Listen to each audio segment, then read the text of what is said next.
Well, hello there. You too may have forgotten about a few characters here. One, Cyno, I think at some point I've seen Cyno listed as one of the most regretted characters. And you also might have forgotten about Emilie, because it's all about Natlan now, right? Version 5.0 characters. You got all the Kenichas and Mualani, all these new movement-focused characters. This is a team that I've actually been playing for a little while, is Cyno, Emilie, and Toma together. Yao Yao is just kind of like the flex slot unit. I'll talk about her later. But yeah, this team is really great. I really love it, and it actually fixes all of Cyno's problems that I have had. To be clear, this is on a polearm only account, and some of the problems I've had with Cyno would be mitigated by, having Sing Cho, but he's a banned character here. And this is a team that gets overloads and aggravates on Cyno, but Cyno's on a normal build, other than the fact that I have him on an ER timepiece. I can definitely get away with a non-ER timepiece, especially if I put a second Electro unit, like Raiden in the last slot. But I like having Cyno on the build I have him on, and I also am fine with him being powered down because my artifacts are, quite frankly, very, very ridiculous. And I have Cyno Constellation, so, my Cyno is powered down a little bit because of the ER timepiece, but also it just makes him feel nicer to play. But enough yapping. Let me just shut up for a second. I didn't actually have to start with that, but let me shut up for a second and just absolutely destroy this Dorito, so you can see what I'm talking about here. But yeah, just watch. Like, we'll be able to get aggravates, and we'll be able to get everything. Bam, and he's dead. Yup. And notice my Cyno burst is almost back already.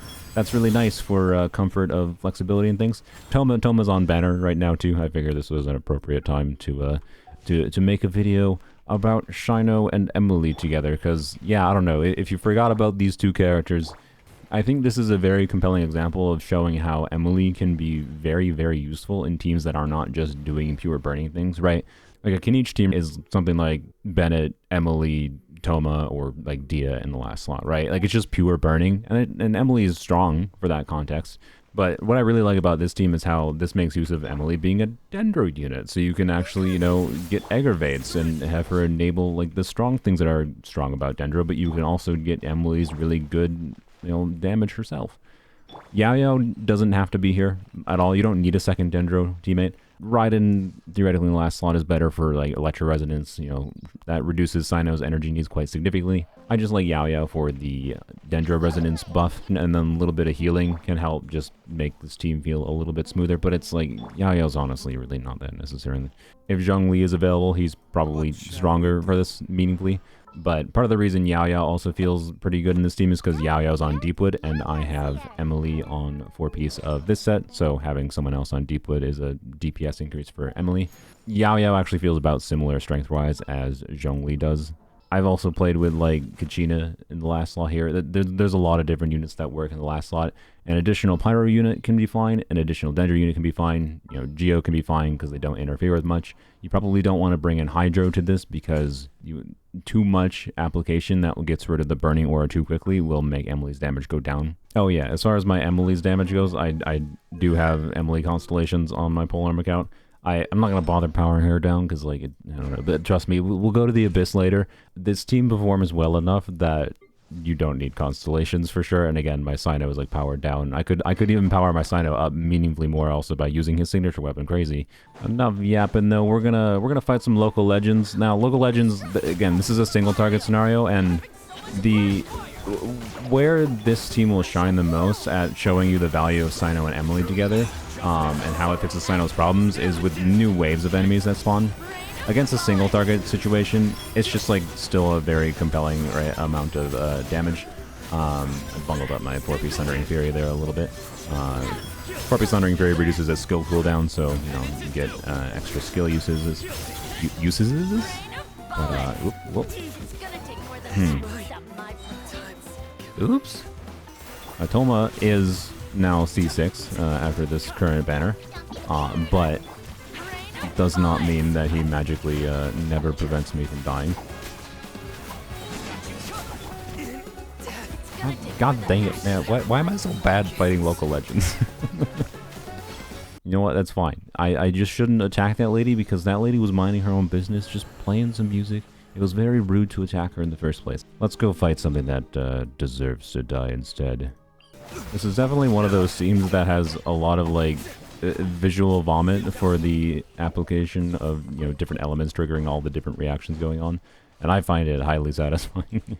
But it can be a little bit overwhelming sometimes to pay attention to what's, you know, all the different things going on, especially if you have, like, 4-piece Thundering Fury on Cyno. But, I don't know, this has made Cyno such a really engaging character to play to me.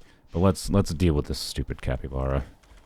Get some energy, do with this, do with this, do with this, do with this. Hopefully, I think the overloads here should be able to knock the capybara out of his state. So I think we don't have to really worry about much. We can just go to town. Oh, we missed a skill proc there probably because of him getting knocked in the air, but that's fine. Alright, we'll do that. Do this. Oh, I didn't trigger Fab on there. That's fine, it's fine. We just... I didn't really... that was... Why? Why am I so bad against these freaking local legends? I hate it. Oh my god! I swear that this is a me problem. Oh yes, my Toma is on 4-piece Noblesse. I maybe should just put some more ER on him, but yeah. We're gonna deal with the capybara by sheer force of will. I refuse to let for once I am going to deal with this thing, right? I am not going to let it win. All right, do that, do this. All right, we're gonna deal with it, right? No. How? Dang it. You know what we're gonna do just to show that, you know, we can do Raiden. And I'm actually gonna switch Cyno to a attack timepiece since we're using a Jade Spear build, right? So obviously way less ER, but quite a lot higher attack. Now I should probably put Raiden on a 4-piece tenacity or I didn't mean to run that way. 4-piece tenacity or a Deepwood build. I'm not going to bother here. I don't feel like changing her build just for dealing with the Cappy. But hopefully the extra overloads here are enough to break the butthole's poise. And don't have to... Oh my god. Can you stop? Well, you can see the Electro Resonance was doing work there, at least. Alright, I think we're fine, other than that, like, one instance of damage I took, which a lot of damage. Alright, do that. Crap, I just missed a skill on him. Alright, good. We're still ping-ponging him all over the place. This is what we want. We do not want to allow him to do anything. Allowing the capybara to do a single thing is horrifying existence. Capybara was such a weird choice for a boss for a local legend, by the way, but it's still very fun. This is still a very fun boss, by the way. I'm just, you know, it takes a lot of poise breaking to deal with the thing. And oh, I thought I had it. I did not have it. All right, but anyways, you can see even with a little bit of extra electro, right, we're still getting consistent. Oh god, I should. Look, I thought I didn't need to worry about that, but point is, the point is, he needs to die.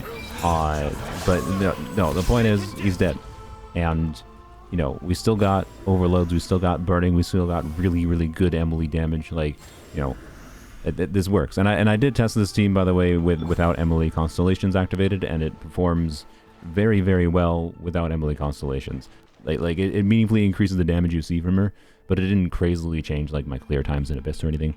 Well, I showed Electro Resonance working, so we'll go back to our high ER build. And welcome back, Yayo. Another thing I was actually trying to show with the Capybara there, which you will see in Abyss here, is Overload can be a very valuable reaction for making enemies not do things. You will see that immediately in the first chamber. Might include footage of this team on the second side too, just because I find this team really fun. So with Dendro, Pyro, and Electra, you might say, oh, how are you going to deal with the Fatui Gunner? He's got a Pyro shield, right? And he gets his shield really quickly. You kind of have to bring Hydra to deal with it, right? Well, you'll see. First damage bonus, well. Alright, do that, do this, do this, do that. Let's go over here, so Emily's burst is going to transition to the new things, but here we're going to see exactly what is so very valuable about... And blam, there we go. Alright, and look at that, we're ping-ponging him. So he never even gave this dude a chance to get his shield up. We're just going to keep on whacking on him. And he dead, right? And then we can do this. That's something that's a little bit harder to do if you don't have Emily's signature weapon, to be fair. But it's also not really the end of the world. So you have to, just use her skill to reset. And blam. There we go. That was a 46-second clear.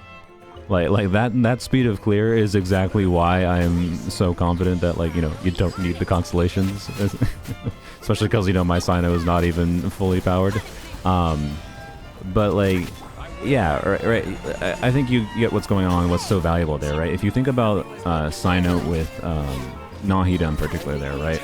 You have a pretty significant problem wherein as soon as new enemies spawn, you have this annoying issue where your Dendra application stops, right? And, I did that bad because this dude spawns over here, but oh well. And when your when your Dendra application stops, you stop doing anything good on Cyno, essentially, right? So I find Emily having her high uptime Dendra application for Cyno and being able to, do Toma with her as a nice defensive utility option to keep up burning. I don't know, I find the team so extremely highly satisfying. And you have options on a normal account, to use Fischl, for example. And Fischl is not going to have, full uptime through Cyno's entire burst or anything. But she's still going to provide meaningful value. It's going to reduce Cyno's energy needs quite significantly. Yada yada. I'm not really playing this team very well right now here.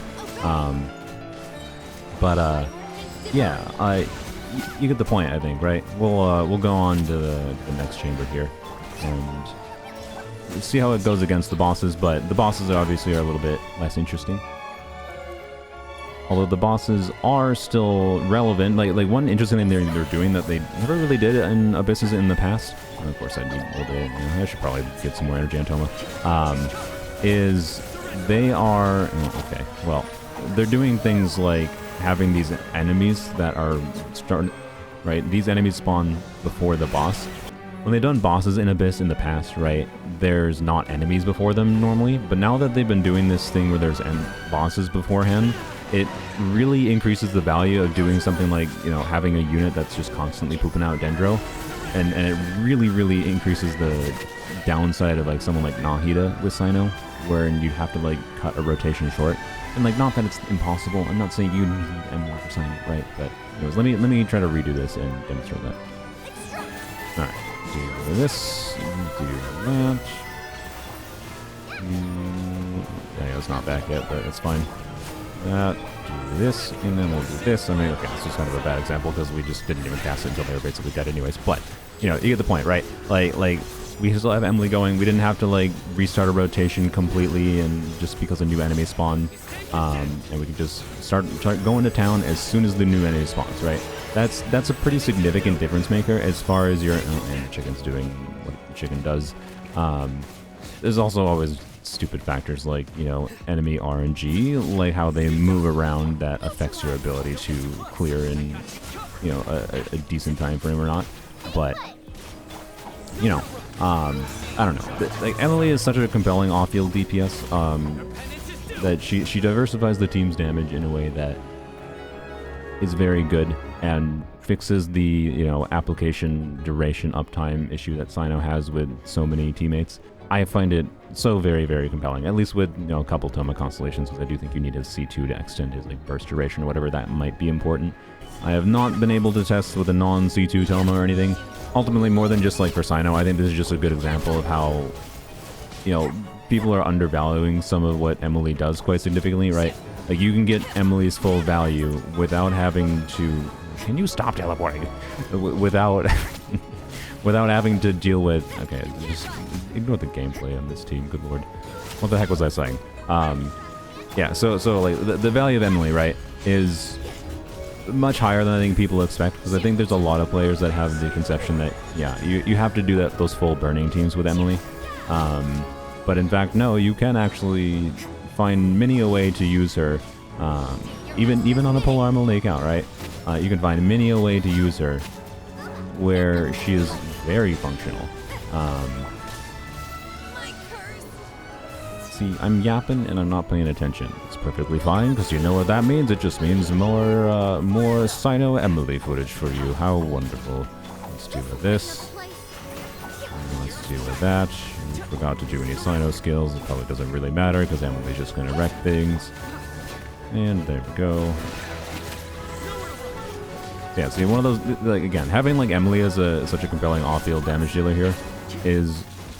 I feel like it's really important to show, like, something like this and how, right, oh, it's not the end of the world for me to have not my energy up at the beginning of the chamber because of the fact that I have, you know, another unit that is doing a very compelling amount of damage, right? So it's not the end of the world to not have Cyno's burst up. In lots of Cyno's teams, if you don't have his burst up, the team just ceases functioning, right? It's a very significant difference maker in, like, the overall experience of like the situations and, like, how consistently a team feels like it performs well. Yeah, nice. This is a boss where, like, Nahida, Xingqiu, Cyno shouldn't have any problems, but, you know, you still do have the situation where, like, if I didn't have Cyno energy up here, this team would still feel better, right? Because, you know, Xingqiu, Nahida is not going to do anything together without an Electro unit to be able to, like, start triggering those blooms that you're generating, right? So I don't know. I find this such a more satisfying way to take advantage of Cyno's kit, honestly. Oh, I screwed up there. It's fine. I think I should have been able to kill him with one rotation, to be honest, but it doesn't really matter. Let's just do again and blam. Oh, don't you do it. Really? I should have. If I Toma versus it, that would not have been a problem. Bam. There we go.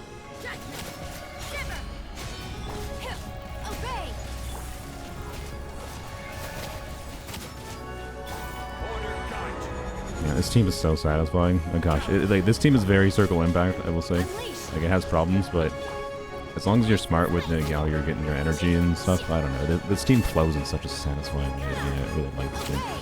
We can actually have a lesson in, you know, okay, in this situation we don't have to worry about it much, but, you know, lesson in being smart with circle impact, right, is run over here to make sure that, you know, Shenhe's AoE is covering both of these things while I do this, so that I can go and launch Rosaria's Burst, have the debuff going, blam, do this, blam, right, do this, and get that skill, and blam, right.